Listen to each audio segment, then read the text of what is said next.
안녕하세요. 여러분들 혹시 돈벌레라고 들어보셨나요? 돈벌레.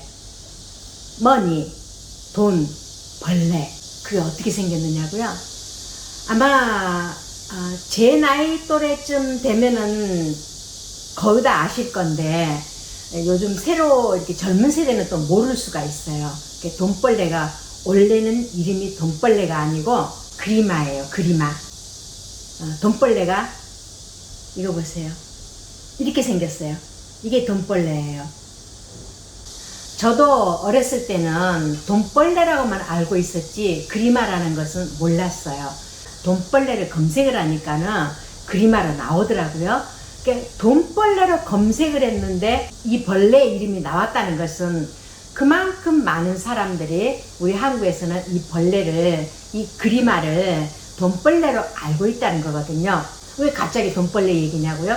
엊그저께 제 딸이 엄마 나 오늘 돈벌레 잡았다? 그러는 거예요. 요즘 날씨가 좀 습하니까 이게 나오나 봐. 근데 죽였어. 그러는 거예요. 잘했어.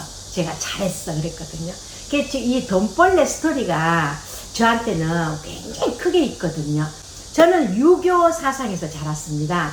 이 유교 사상에서 자랐기 때문에 어렸을 때부터서 부모님에게 굉장히 뭔 얘기를 많이 듣고 자랐어요. 뭐 돈벌레 얘기, 특히 또 아침에 출근하려고 하는 단추가 떨어졌는데 뭐 재수가 없다는 얘기, 뭐 벽에를 세우지 말아라 그러면은 부모님 일찍 돌아가신다는 등 이 유교 사상에 있는 거는 거의 다 알 정도로 이렇게 저는 듣고 자랐습니다.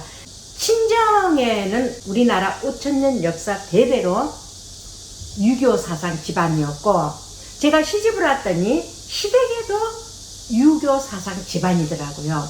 그 속에서 예수 믿는 사람이 제 스타트로 하나가 나왔으니 한번 상상을 해보세요. 얼마나 힘들었겠는가. 이 유교 사상을 다 겪고 예수를 믿었던 이 맛을 모태신앙은 절대 모릅니다.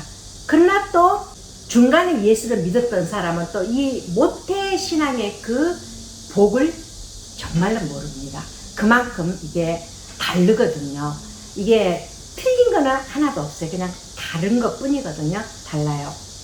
어쨌든 이제 이 돈벌레 스토리를 먼저 해볼 건데요. 이 돈벌레는 절대 죽이면 안 된대요. 왜냐하면 이 돈벌레가 집안에 돌아다니면 집에 돈이 들어온대요. 이거를 죽여버리면 돈이 안 들어온대요.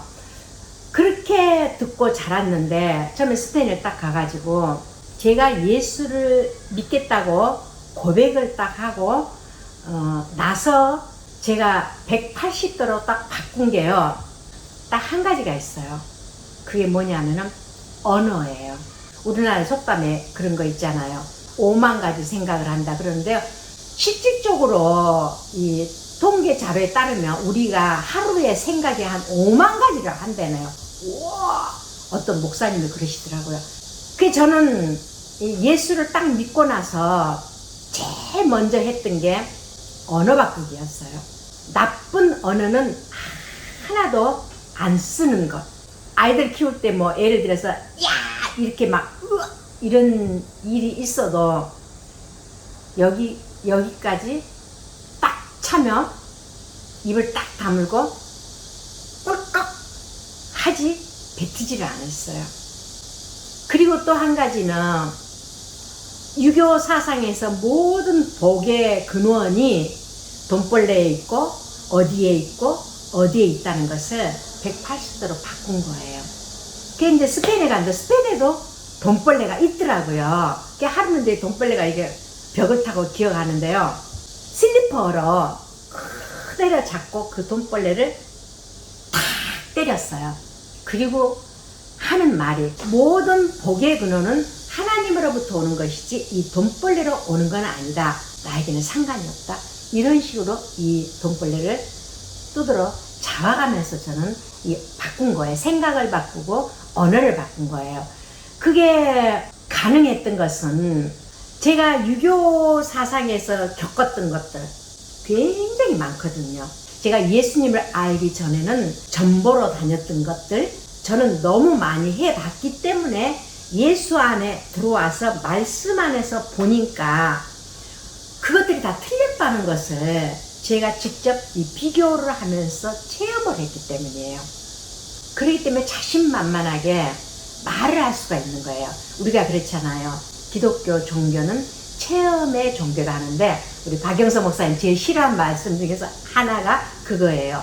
체험, 이게 없어도 말씀으로만 가야 된다. 그런데 모태신앙이라든가 이렇게 막 대대로 몇 대째 믿어온 가정들은 자연스럽게 이게 스며든 게 하나님의 말씀이고 하나님의 기독교 이게 되는 건데, 예를 들어서 스페인에는 천주교 국가예요. 국가 자체가 천주교예요.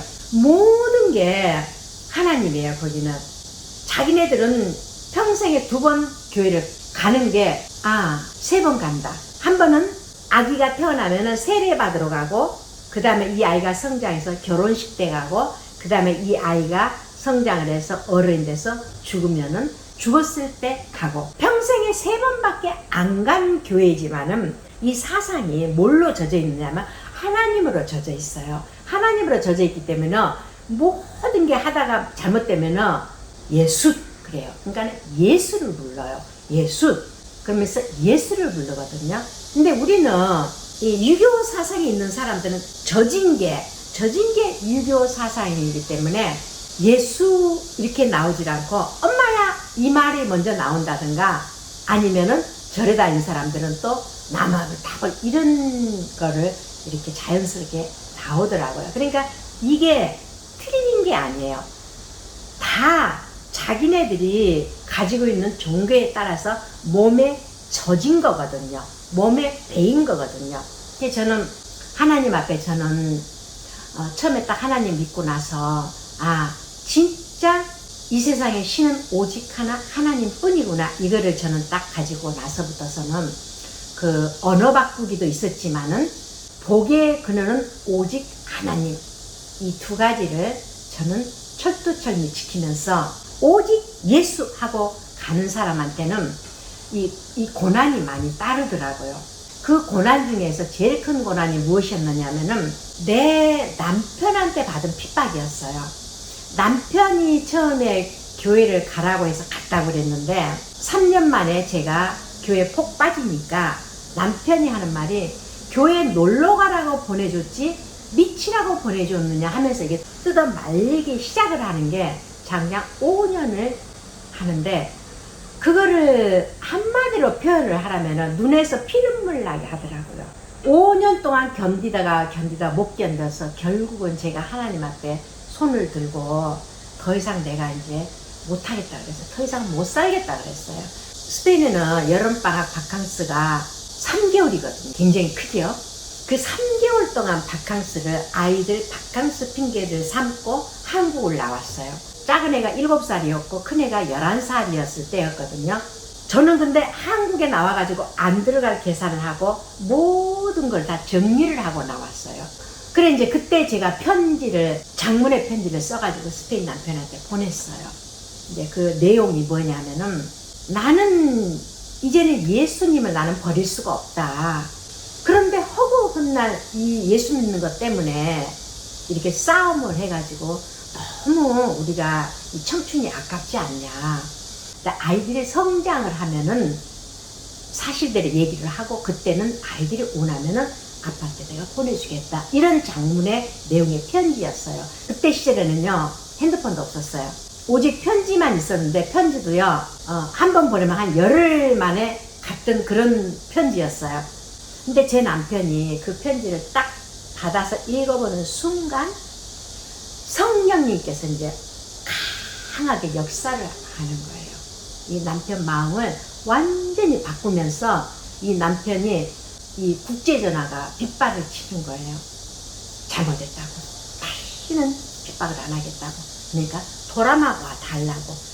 그래서 저는 방학을 다 마칠 때까지 3개월을 한국에서 버티다가 들어왔는데, 남편의 첫 고백이 무엇이냐면은 3개월 동안 나 없이 살아보니까 당신이 최고라는 걸 느꼈고, 그 다음에 또 한 가지는 퇴근해서 집에 들어오니까 집에 아무도 없고 썰렁하는 이게 가족이 얼마나 소중하다는 걸 느꼈답니다. 우리 스페인에는 우리 한인 사회에서는 또 뭐가 잘 돼 있느냐면은 엄마들이 바캉스로 애들하고 한국 가고 아빠 혼자 있으면은 이 집 저 집에서 막 불러다 밥을 이렇게 해줘요. 그런 게 있는데 저는 굉장히 동작이 빠릅니다. 저는 초스피트거든요. 그러면 남편이 갑자기 전화 와가지고 손님 5분 아니면 손님 3분 저기 모시고 지금 점심에 간다. 스페인은 점심 저녁을 집으로 오거든요. 간다 이렇게 전화가 오면은요 30분 안에 남편이 집에 도착할 그 시간 안에 저는 밥상이 나갑니다. 그렇게 초스피트인데 남편이 이제 다른 집에 가서 식사를 해 보면은 기본이 1시간 기다려야 된대요. 그럼 남의 집 가가지고 기다려야 되잖아요. 근데 저는 5분만 딱 밥상이 늦으면요 뒤집어지는 거예요. 그게 하나의 핍박이었거든요. 그런데 남편이 이제 앞으로는 절대 핍박을 안 하겠는데 그 대신 조금씩 이렇게 바뀌어 나갈 테니까 나도 견디면서 그걸 참아달라고 그러더라고요. 오직 하나님만 바라보고 갔거든요. 그 세월을 한 20년 넘게 하고 나니까 셀 수 없는 복을 주시는데 하나도 부족함이 없이 주는 거예요. 우리가 살면서 제일 힘든 게 뭔가요? 건강, 물질, 자녀 이거잖아요.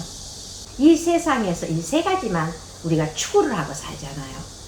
근데 저는 이 3가지를 하나님 앞에 달라고 기도를 안 해봤어요. 너무 바쁘니까 그거 말고도 할 일이 너무 많으니까 그거 놓고 기도할 시간이 없는 거예요. 저 영혼을 위해서 기도를 해야 되고 저 사람을 위해서 전도를 가야 되기 때문에 제가 한가하게 앉아서 커피 마시고 놀 시간이 없는 거예요. 제가 젊었을 때는. 그런데 어느덧 제가 나이를 먹고 뒤돌아보니까 이것들이 채워져 있는데 차고 넘치도록 너무나도 풍성하게 일이 채워져 있는 거예요. 그래서 하나님의 그 은혜, 하나님의 그 사랑은 빈틈이 없으시구나. 나를 위해서 너가 핍박을 받았을 때는 하나님이 그걸 다 책임을 지신다는 것. 전 그래서 지금도 오직 하나님 앞에 감사, 하나님 은혜밖에 고백할 게 없어요.